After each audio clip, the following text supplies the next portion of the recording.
Hello hi views, welcome to my channel Ravi Kalyani vlogs. మా channel చూస్తున్నారు కానీ చాలామంది సబ్స్క్రైబ్ చేయడం లేదు. సో మీకు కొత్త కొత్త రెసిపీస్ కావాలంటే మా ఛానల్ని సబ్స్క్రైబ్ చేయండి. అలానే మా ఛానల్కు మాకు కొంచెం సపోర్ట్ చేయండి. లైక్ చేయండి, షేర్ చేయండి, అలాగే మీ ఫ్రెండ్స్ అందరికీ కూడా షేర్ చేయండి. అలానే ఈ రెసిపీస్ ఎలా ఉన్నాయో కూడా కామెంట్స్ కూడా చేయండి. సో ఈరోజు మన ఛానల్లో ఏంటంటే చికెన్తో ఒక కొత్త రెసిపీని చేయబోతున్నాను. చికెన్తో chicken curry, chicken fry, chicken చాలా చేస్తూ ఉంటాం కదా. సో ఈసారి ఏంటంటే చికెన్ టెండర్స్ అనే రెసిపీని మన ఛానల్లో నేను చేసి చూపిస్తాను. చాలా ఈజీగా మన ఇంట్లో ఉండే ఐటమ్స్ తోటే చేసుకోవచ్చు. ఒకసారి చేసి చూపిస్తారండి. చికెన్ టెండర్ రెసిపీకి కావాల్సిన ఐటమ్స్ ఏంటంటే బోన్లెస్ చికెన్, ఎగ్, మనం వెన్నని కొంచెం వేడి చేసి పెట్టుకోవాలి, అల్లం వెల్లుల్లి పేస్ట్, కొత్తిమీర, బ్రెడ్ స్లైసెస్ని మిక్సీలో వేసి పౌడర్లో చేసి పక్కన పెట్టుకోవాలి. టేస్ట్ తగ్గ సాల్ట్, కారం, పసుపు, ధనియాల పొడి, మిరియాలు, కొంచెం అంటే కొవ్వు లేని పాలు తీసుకోవాలి. డీప్ ఫ్రైకి సరిపడా ఆయిల్.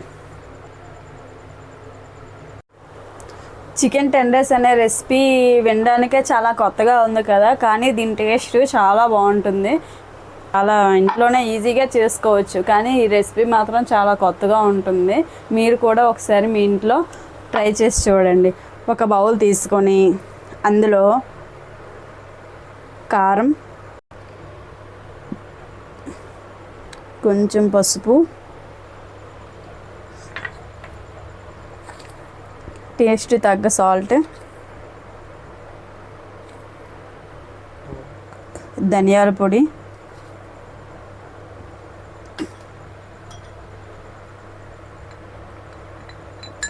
మిరియాలు,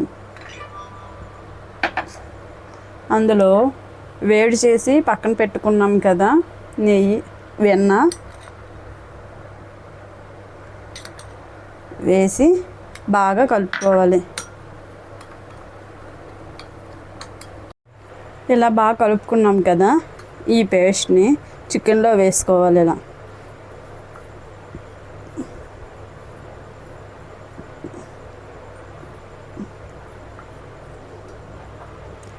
ఇందులో అది వేసిన తర్వాత అందులో అల్లం వెల్లుల్లి పేస్ట్,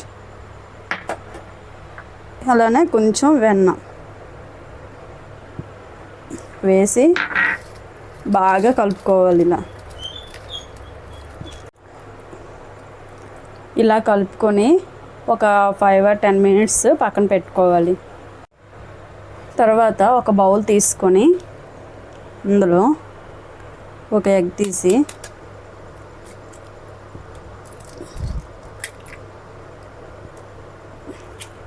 వేసుకొని బాగా కలుపుకోవాలి.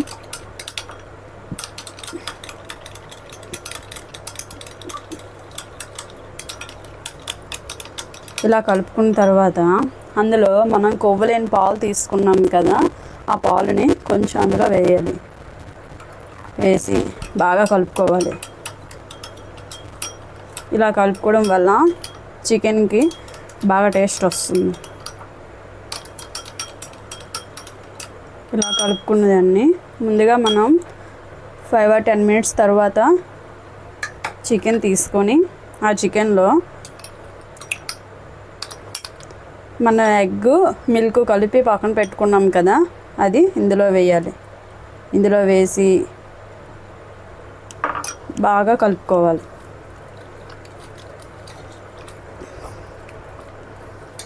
ఇలా కలిపి పక్కన పెట్టుకోవాలి. ఈ విధంగా కలుపుకోవాలి. ఆ తర్వాత బ్రెడ్ని ముందు మిక్సీ చేసుకున్నాం కదా, అది ఒక ప్లేట్లో పెట్టి ఇలా పక్కన పెట్టుకోవాలి.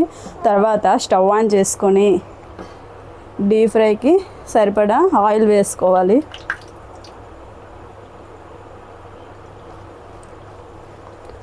ఆయిల్ వేసుకుని ఆయిల్ వేడెక్కిన తర్వాత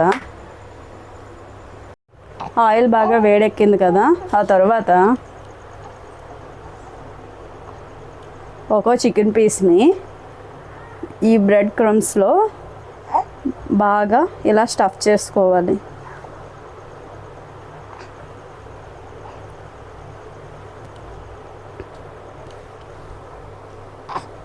ఇలా స్టఫ్ చేసుకొని బాగా వేడెక్కిన ఆయిల్లో వేసి ఇలా ఫ్రై చేసుకోవాలి. అలా వేసుకున్న తర్వాత స్టవ్ని సిమ్లో పెట్టుకోవాలి.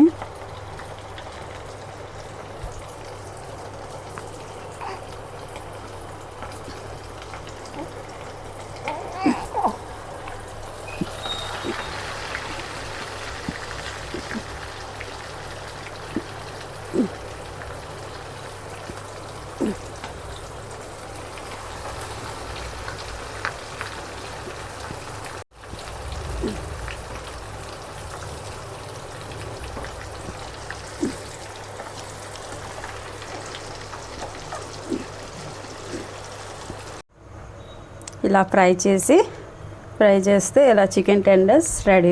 దాన్ని టమాటో కెచప్తో తింటే చాలా టేస్ట్గా ఉంటుంది. ఇంకోటి మర్చిపోయాను ఏంటి, లాస్ట్లో కొత్తిమీరతో గార్నిష్ చేసుకుంటే ఎంతో టేస్టీ అయిన చికెన్ టెండర్ రెసిపీ రెడీ.